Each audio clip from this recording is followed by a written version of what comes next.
Les crevasses et les GSU sont généralement les petites blessures que l'on rencontre là au niveau du téton de la maman lorsqu'elle allait son bébé. Vous voyez, il y a des fissures, des petites blessures là, généralement au niveau du mamelon et même tout autour. Et ces blessures-là sont généralement dues, n'est-ce pas, au manque d'humidité au niveau du téton et aussi à la mauvaise succion du bébé. Donc dans cette vidéo, nous allons voir comment prévenir ces crevasses et aussi comment même les guérir si elles sont déjà installées.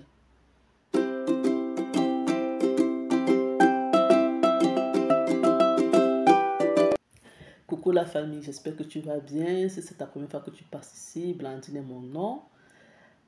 Ici, sur cette chaîne, nous parlons de tous les défis liés à la parentalité, le plan, n'est-ce pas, éducationnel, sanitaire et même financier. Bref, nous parlons de tout ce qui comporte et tout ce que nous, parents, nous rencontrons au quotidien par rapport à la parentalité.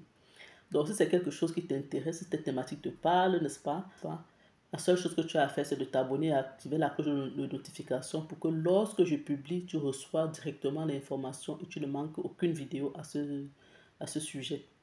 Bon voilà, aujourd'hui nous allons parler des crevasses et des GSU.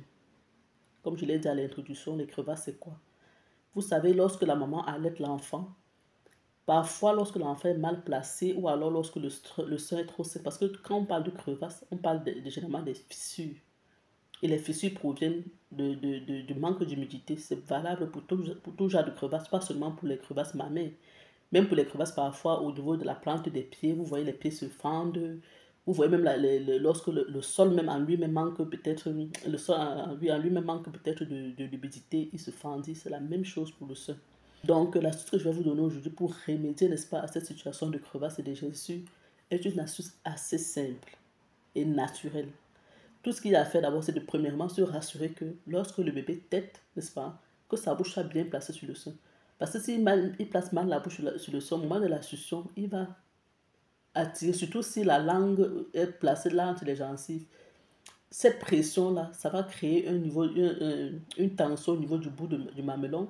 Et c'est cette tension-là, généralement, lorsque la maman retire le sein, si le sein est mal retiré, ça s'étire. Vous voyez, ça c'est. Donc peut-être l'enfant est en train de téter, lorsque tu retires le sein, si tu retires mal le sein, ça s'étire. Donc ça étire le truc, le bout du sein. Ce qui fait que quand l'enfant tète, il faut d'abord éviter de laisser même l'enfant s'endormir longtemps sur le sein. Parce que quand l'enfant s'endort déjà sur le sein, il ne contrôle plus ce qui suce. Donc il tire, mais il ne tire plus de façon efficace. Et ce qui tire vraiment, c'est là maintenant, c'est ce qui endommage maintenant le sein. Parce qu'il ne tire plus, ce n'est plus le lait qui tire, mais il utilise maintenant ton mamelon comme une tétine. Bon, c'est vrai que c'est toujours même une tétine, mais il utilise ton mamelon maintenant comme une sucette. Vous voyez? Pour lui, il n'est plus en train de se nourrir parce que le sein qu'il tire pendant le sommeil, pendant qu'il est déjà endormi là, il dort. Donc il n'est plus en train de manger. Ce qui fait que ce qu'il est en train de faire là pour lui, c'est comme quand l'enfant est dans le ventre, il suce le doigt. Vous voyez? Donc il est en train de mettre plutôt la pression sur ton mamelon. Et à ce moment-là, quand tu te rends compte que l'enfant dort déjà, tu mets le doigt, voilà sa bouche qui est sur ton mamelon, tu mets le doigt comme ça dans la bouche, même ton petit doigt. Ne tire pas, parce que si tu tires, s'il est en train de dormir, la bouche est sur le mamelon comme ça, tu tires, n'est-ce pas? C'est ça qui va te créer la tension au niveau du mamelon. Donc quand tu vois qu'il est en train de dormir, si c'est endormi la bouche, tu prends ton petit doigt, tu mets tu fais passer là, dans la bouche pour ancrer, tu fais comme ça, le doigt va écarter sa bouche et tu retires ton sein. Mais tu te rassures bien sûr que ton doigt est propre. Vous voyez? Ça, c'est la première des choses. Pour comment retirer son sein quand l'enfant peut-être s'est oublié sur le sein ou bien quand il a fini de téter. Mais pendant la tétée, tu te rassures que sa bouche est bien placée. Parce que si sa bouche, si tu entends les bruits, par exemple, ça veut dire que la bouche est mal placée, la bouche n'est pas bien placée sur le sein. Il faut retirer avec la même technique que je viens de te montrer là, parce qu'il sera sûrement en train de presser. Tu retires et tu remets. Ne jamais tirer sur le sein lorsque tu veux retirer le sein de la bouche de l'enfant. Et lorsque tu as retiré le sein, ce que tu dois faire, c'est quoi? Toi-même, tu prends maintenant ton lait, tu presses soit sur ton doigt, parce qu'avant d'allaiter l'enfant, c'est clair qu'on s'est lavé les mains et tout, donc les mains sont propres. Tu te presses un peu de ton lait sur, sur ton doigt, tu poignes ça au bord de ton mamelon, tout autour, pas seulement sur le bout du sein, hein. Vraiment les bords là aussi, la partie qui est un peu plus sombre là, tu frottes là-bas, tu frottes, tu frottes, tu presses l'autre, tu frottes, parce que c'est l'humidité là qui guérit. Et le sein a, vraiment le lait maternel a beaucoup de vertus. Vous voyez, ça va empêcher que le sein ne sèche et ne craque. Parce que si l'enfant finit, tu prends et tu mets directement dans le soutien. Les dernières gouttes de lait qui ont coulé là. Parce que quand l'enfant tète, à un moment donné, le lait aussi contient, je ne sais pas si on appelle ça de la graisse, mais ça a une partie aussi un peu plus épaisse. Et c'est ça qui va venir sécher au bout du sein et empêcher que le lait ne coule. Mais si tu prends ça, l'enfant file de téter, tu prends ça directement, tu le mets dans le soutien. Tu vois, voilà le bout, tu as mis dans le soutien. Quand tu vas vouloir retirer le lait à la prochaine tétée, quand tu fais comme ça là, c'est comme quand tu as une blessure et tu mets le pansement dessus. Sans avoir d'abord humidifié le pansement et tout, tu prends la blessure, tu t'es blessé, directement tu prends le pansement, tu mets sans avoir mis une crème. On est d'accord que dès que tu vas retirer le pansement, ça va partir avec aussi une partie de ta peau. Donc ça va blesser, ça augmente même seulement la blessure. C'est la même chose avec le sein. Quand l'enfant finit, si tu prends le sein, si tu retires le sein, tu mets dans le soutien directement. Quand tu vas retirer encore le sein, quand tu tires comme ça, tu vas voir comment le sein colle sur le soutien. Et c'est ça qui crée déjà d'abord les... Donc ça enlève la peau légèrement. Tu ne te rends pas compte au fil du temps parce que c'est encore peut-être 2 jours, 3 jours, 4 jours. Mais après un mois, tu te rends compte que tu n'arrives plus à téter l'enfant parce qu'il y a déjà la blessure. Tu vois, tu as tiré. L'enfant finit, tu mets dans le sein. Quand tu retires, ça colle, tu tires, tu retires, décoller, tu crois que tu as gagné. Mais à la longue, tu es en train d'augmenter toi-même la plaie. Et c'est comme ça que cette gestion-là devient finalement une plaie et puis tu ne peux plus donner le sein, quoi, parce que ça fait mal. Donc la première des choses, c'est que quand tu as retiré le sein de la bouche de l'enfant, tu mets un peu tu presses le sein sur le doigt, tu étales partout, tu étales. Et si tu peux, si tu as le beurre de karité, parce que moi vraiment le beurre de karité c'est le best-seller en fait. Quand pendant mes maternités, pendant mes grossesses, c'est mon produit où je vais dire c'est comme ma pièce d'identité. Donc tu prends le beurre de karité, pas beaucoup, tu frottes un peu comme ça pour que ça dissout. Juste un peu, tu oignes le sein avec. Tu oignes. Avec ça, tu es sûr que est-ce que l'huile peut coller comment dire, sur le sein jusqu'à ce que tu tires, ça se décolle? Non. Donc tu le mets là. Tu as d'abord mis ton lait, tu mets le lait bien, tu prends un peu de beurre de karité. Quand il y a la sang, la blessure là, tu étales là, tu reportes ton soutien. Pour celles qui peuvent, ça c'est quand tu n'as pas encore la blessure. Hein. Donc quand tu sens déjà que ça est en train de devenir rouge là, donc ça s'irrite déjà là, tu sens que la blessure là arrive. Tu fais comme ça pour prévenir. Donc tu mets maintenant ton coussin ma main, tu mets ton soutien, c'est bon. La prochaine tétée, tu retires, tu nettoies le sein, tu donnes à l'enfant. Et tu le nettoies avec quoi? Juste l'eau. Quand tu viens de finir de téter l'enfant, tu n'as pas besoin de nettoyer le sein. Parce que trop de nettoyer, quand tu nettoies trop le sein, aussi, ça crée aussi, ça desquame aussi la peau à la fin. Parce que vous voyez, quand vous voyez le sein de la femme, bon, nous toutes les femmes là, lorsqu'on conçoit et que le lait commence à se former, vous voyez les petits boutons qu'il y a généralement parfois au bout du sein là. Ce n'est pas là pour rien, c'est un rôle aussi à jouer.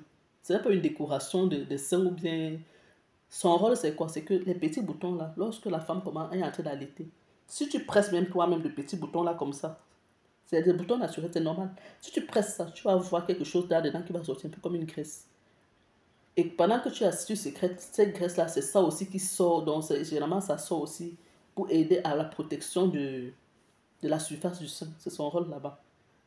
Donc, si tu passes le temps à prendre l'eau, et si je viens dire que je désinfecte le sein, à prendre le repas du bébé, après le repas du bébé, finalement, tu es en train de retirer toute la substance protectrice de ton sein. Donc, moi, ce que je fais et ce que je conseille, au moment de l'allaitement, tu nettoies le sein avant de le mettre dans la bouche du bébé.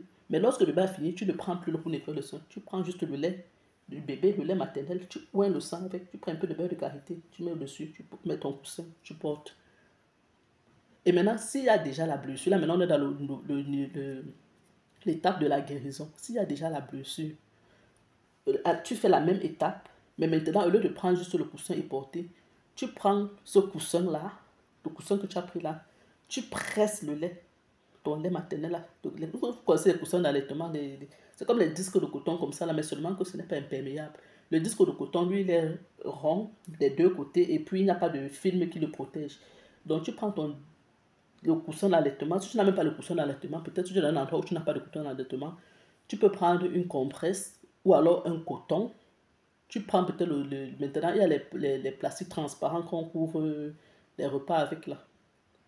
Les films alimentaires là. Tu coupes un morceau. Donc, tu dois faire en fait que lorsque tu vas déposer le coton sur le truc, que ce ne soit pas, ça ne puisse pas te mouiller, que ce soit pas perméable en fait. Vous voyez un peu. Donc, tu coupes, tu mets sur le plastique là, tu presses jusqu'à ce que le coton est bien humide. Bien, quand je dis humide, c'est vraiment humide. On ne fait pas l'économie du lait, ça va ressortir. Plus l'enfant va téter, ça va pousser. Donc, tu prends une partie de coton, tu mets, tu bloques. Tu mets maintenant le soutien. Ou bien alors, si tu veux, tu bloques et tu mets encore ton coussin d'allaitement maintenant et tu mets le soutien. Mais avec ça, si tu as déjà bloqué comme ça, tu n'as plus besoin du coussin d'allaitement en fait. Mais ça, c'est pour ceux qui n'ont pas. Celles qui ont le coussin d'allaitement, ça suffit largement.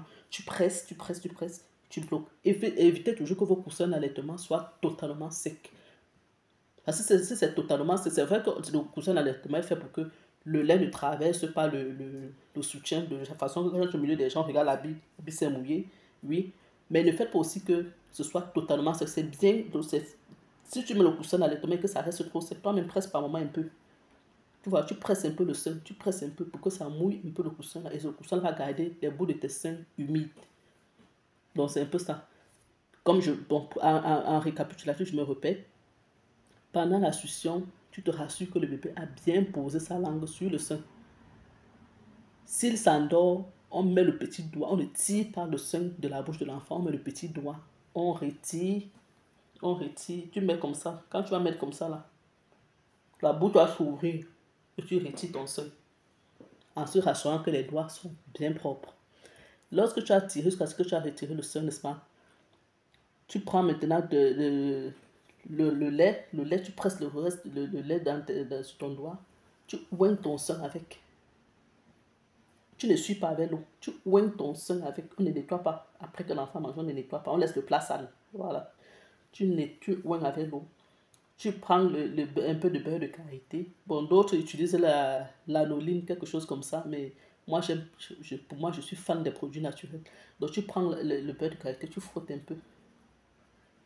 Ou bien même l'huile d'olive, si tu n'as pas le beurre de karité, tu prends l'huile d'olive, tu frottes un peu comme ça. Tu oins autour. Tu prends ton coussin d'allaitement, tu déposes, ou alors ta compresse, tu déposes, tu laisses.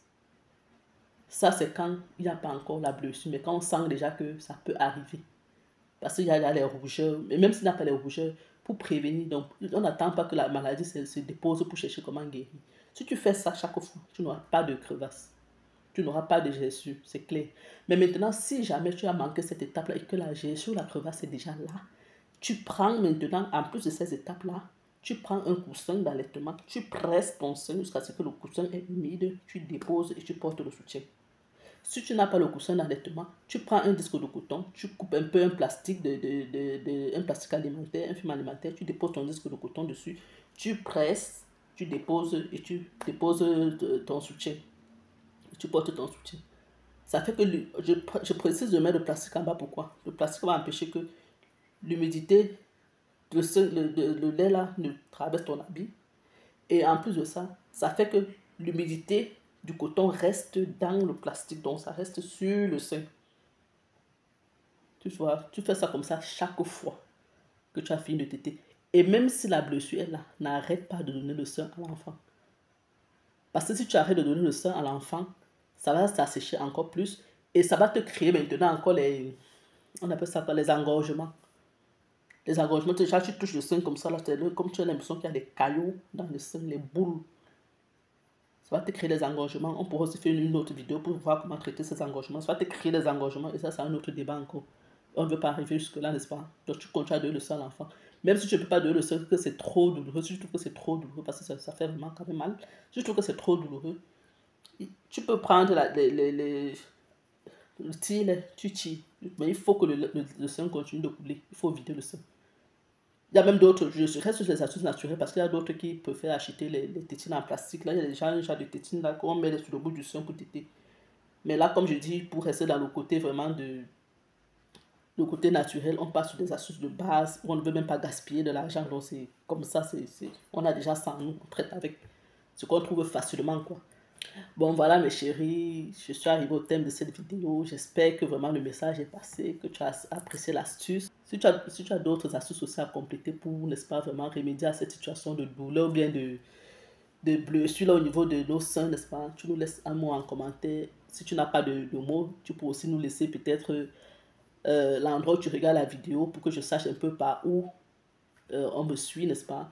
Tu partages, parce que même si toi, tu n'as pas ce problème, peut-être qu'il y a des gens qui vont être touchés par ce phénomène, qui vont être touchés, n'est-ce pas, par ce problème, ou bien même qui vivent ce problème-là à l'instant T. Donc, tu partages la vidéo autour de toi et tu me laisses un like, n'est-ce pas? Ça va m'encourager. Alors, on va se dire à la prochaine. Bye bye.